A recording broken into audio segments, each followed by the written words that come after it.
என்னோட மதர்ஹுட் ஜேர்னிய பத்தி நான் வீடியோ பேசியிருக்கேங்க. டெஃபினட்டா I will be posting it in YouTube. ஆ என்னோட யூடியூப் வந்துட்டு பயோ லிங்க்ல நீங்க போய் பாருங்க. ஸோ அதில தான் நான் போஸ்ட் பண்ண போறேன். Because it's going to be a very lengthy video. I can't even post it in சின்னதா லைக் 1 மினிட் 30 செகண்ட்ஸ்லாம் என்னால தெரியல எவ்வளோ தூரம் என்னால இது பண்ண முடியும்ன்ட்டு. So I am planning to do it in YouTube. Please go and give your love and support over there.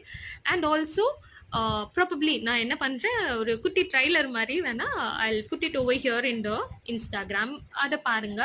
And இந்த வீக் நான் பேச போறேன். அப்கமிங் வீக்ல மேபி இன்னும் நான் பேசியிருக்க விஷயமே இன்னுமே கம்ப்ளீட் ஆகல. லைக் இன்னுமே நிறைய இருக்கு ஆக்சுவலி பேசி முடிக்கிறதுக்கு. So probably if in case நானே பேசுறதாவும் இருக்கலாம், இல்ல